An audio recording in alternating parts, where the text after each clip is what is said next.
Okay. Yeah. Yeah. Oh my God. Power. I give it to him. The glory. I give it to him. Forever. I give it to him. And ever. I give it to him. The power. I give it to him. The glory. I give it to him. Forever. I give it to him. And ever. I give it to him. Hey everybody, welcome. This is the Bold and the Beautiful. We are here right now. We are getting ready to start our broadcast, and I'm Curtis Austin, and we are now on the When Christians Speak Talk Radio. We air every second Saturday of the month at 10 a.m. Won't you just tune in and welcome to When Christians Talk Radio, Bold and the Beautiful. If it wasn't for God, I'd be weak. I wouldn't wake up from my sleep. I wouldn't have nothing to eat. I wouldn't be so unique. If it wasn't for God, I would lose it. I wouldn't live under a roof, and I wouldn't be up in this booth, and I wouldn't know He is the truth. And if it wasn't for God, I would have been bold. The enemy would have taken my soul, but now I rise up and I surprise them like the day that He rose. If it wasn't for God, I wouldn't be up in these foreign cars on the way to my shows. If it wasn't for God, I wouldn't have nada. I wouldn't be cold. If it wasn't for God, I wouldn't have clothes, no shoes to cover my toes, no hat to cover my head. If it wasn't for God, I would have been. If it wasn't for God, I wouldn't be counted out. My family down and out. I'm blessed, so without a doubt. Gotta make sure I shout it out. Hallelujah. Hallelujah. Bold and Beautiful is a talk show designed to bring the Word of God to youth and young adults around the world and embolden them to live out loud for Jesus. Our vision is to see young people of the world rising up to take their rightful place as leaders and world changers. I'm a young girl spitting that gospel. Last time I talked to God, He said, I got you. Hallelujah.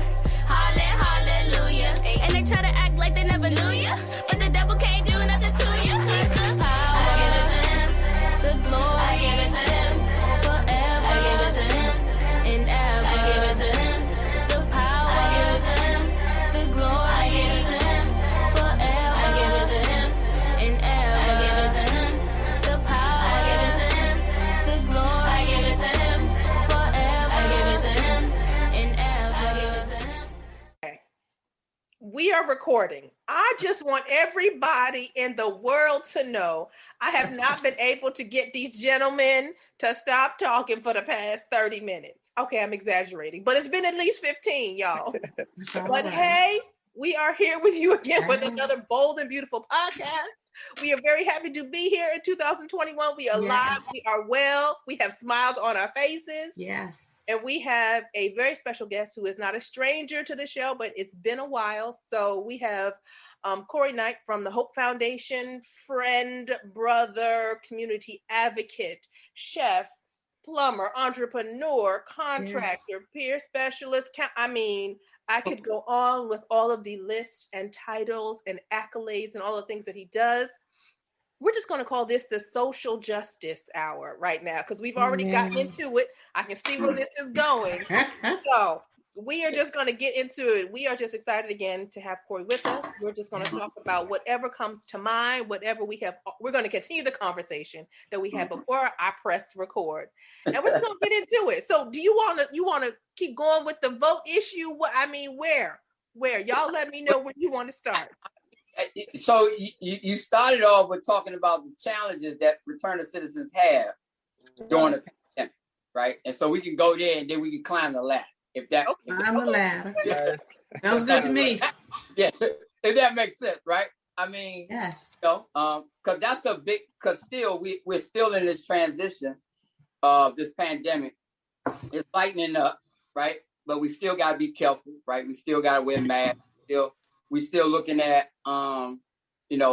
companies and restaurants and all of these things are opening up. We know that 75% of businesses and companies are being, limited to employment. And so just like the movie theaters dropped tremendously for young kids that were employed at these movie theaters, right, in Washington, D.C., that don't have a job right now. You know what I'm saying? And so we look at, we look at the disparity of income, right, income, mental health, stressors, making poor decisions, and we can look at more of an emotional standpoint of people making emotional poor decisions, right? Because of the state of mind. And so, I got my stimulus check, but I'm getting ready to go and get in line and buy a $400 pair of shoes. Because I emotionally, right, and my self-esteem, right, I need to feel like I got something going on, right? And so we look at so many different variables in life of how people are not really taking advantage of during the reevaluation time, right? Because, it gave me the opportunity when that 30 days shut down. I'm telling you, when that day shut down, I had a suitcase on the floor. I was getting ready to go to the jazz jump in May in Miami. They had a jazz fest in Miami, right? Mm-hmm. Jazz in the Garden. That's what it was. I was getting ready to go to Jazz in the Garden. I'm telling you, my suitcase was, and I was on the phone calling the airport trying to get my money. You know what I'm saying? That's right. But during that week, I don't know why I had anxiety. You know what I'm saying? Like it was just, I couldn't sleep. My heart racing all fast, and I had to get the meditation app. You know what I'm saying? And sit up in the bed, take deep breaths. I'm trying to figure out where all of this is coming from, right? I'm really trying to figure out where it was coming from? I'm so used to being busy that I feel like I'm locked in again, right? And it feels like a point of incarceration. And so now I didn't understand that I was connected all to my trauma all over again. Yeah. That's good. That is good. Yeah, that's good. I felt like I was incarcerated in my own home. Right. Because the world was shut down. Yeah. Right. So I would go to the grocery store to buy something every day just to get outside. I know I ain't the only one. Absolutely not. Somebody like Walmart, but I ain't the only one. But you know what I'm saying? Yeah, I said it. But I say that to say I was trying to adjust, right, to this pandemic that we had no understanding of, right? Right. Didn't want to get sick. I was washing my hands every day. Every day I got in the car, I took the little wipes and, still do. And I was super paranoid. So now I have another layer of trauma that I'm dealing with. Now I'm dealing with these traumas. I'm worried about my mother. You know what I'm saying? That's a elder that I don't really want to come in contact with because now I know people have been getting affected and I might be asymptomatic, right? And I might not have it. I might transfer it to her and then she might go to the hospital. And so I got all of these things going on personally, but I'm still smiling and I'm acting like everything is okay. Yeah. And that was just the first month. We've been doing this now for 10, 12 months now. Yeah, there you go. But compounding. The other thing is this. This the other thing. The other thing is that people still haven't adjusted, right?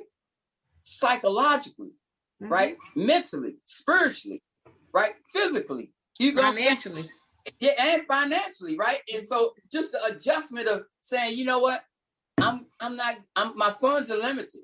I can't spend money like I want to. But everybody trying to break the door down to go out of state and go, turn up in Miami and Texas and all of these other places that was allowing people to go. And then they come back home sick. You know what I'm saying? Listen, but it didn't give everybody opportunity to just scale back and reevaluate, replan and say, all right, let me do something different. How can I, and my only thing was, how can I make an impact on the people that we serve that already was suffering, but are really suffering now? Yeah. Right. So now we not only, because it ain't even about reentry, it's about people overall. Mm-hmm. Everybody's suffering. So when I have a conversation with return to citizens and people coming home, that in their mind, because we can design success in our mind when we get out of jail, and everybody was getting put out of jail early. Yeah. You know what I'm saying? So in they was get out, get a job, and you know what I'm saying, and all of this stuff. And they had to come home and stay in the house. Yeah. They couldn't go out. You know what I'm saying? It was a restriction of going places. So they were frustrated in that point that now they out and they ain't got nothing going on. So they about to make a bad decision. So people in recovery, what I found out, because I'm in recovery, right? People in recovery begin to relapse because they never had a structure. They never had a foundation in recovery. It was always surface. They wasn't never, you know what I'm saying? It wasn't never deep. They would go to the meeting and stand in front of the meeting instead of going in the meeting and getting the help that they need to build a foundation of recovery. You know what I'm saying? Because I want to show you that I'm clean instead of telling you that I'm sober. See, there's a difference between clean and sober. Clean is looking like this. Sober is having a sober mind. You know what I'm saying? Being able to make wise decisions in a time of trouble. You know what I'm saying? So most of the time, people can't make wise decisions in a time of trouble because they're not sober. Yeah. They just clean. You know what I'm saying? That's and good. That's good. It's easy to get dirty when you clean. Hey, that's good. That's good. That's good. I'm a recovery coach. You know what I'm saying? So I've been coaching for a long time. Yeah. So this thing called recovery is in my blood. And so it's not, you know, I ain't saying I got it, you know, all figured out. But what I do know is that I have been doing this for so long that it has become natural for me to stay clean because I'm sober. Yeah. I ain't just clean, I'm sober. I'm sober-minded. So when I make a decision, I ask that decision, am I making the right decision? And then I ask my mentor or my sponsor, is this decision the right decision? So when I make a decision, I go through 3 layers of asking somebody other than me about the decision that I'm about to make. And you would say, what, you 52 and you've been clean for almost 16 years? You can't make a sound decision yet? I can, but I think it's best that I run it to somebody else before I make a decision. So most people don't do that. So when they make a bad decision, they go up in smoke because they never run it through nobody else. You said something earlier too. Basically, you said something about peer recovery too. So, or having a peer. So I'm a peer recovery specialist. My wife, that's actually her business is JPR, Jordan Peer Recovery. So they actually they work with NADAC, and a lot of people are certified through them, especially in DC, right? So, you know, the thing is that, you know, people think that because you mentioned peer recovery, you mentioned recovery, and you mentioned trauma.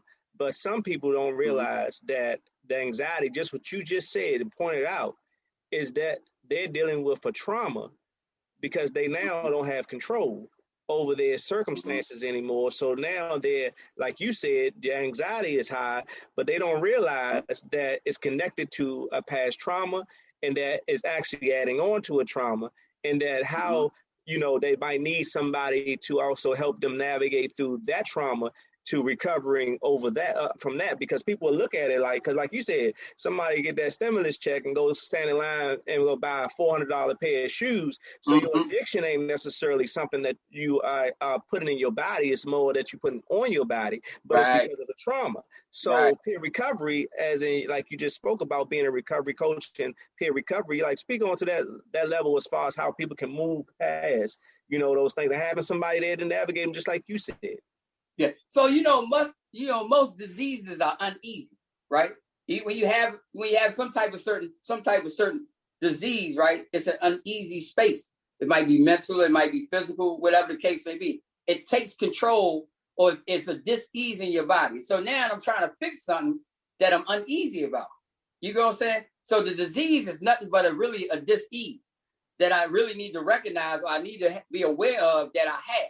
So now every time I come in contact with my disease, it's already triggering me. It's telling me there's something uneasy about you. You need to check. So now when I'm trying to check it, I tell people this: a sick mind can't heal a sick mind. And once you sick, you sick. So I can't fix everything in me. I have to go outside of me to get something to fix me. You know what I'm saying? So a lot of times you got to be connected to something else, right? That you know that has your best interest, right? That's going to tell you what you don't want to hear. I can't have anybody that I put on a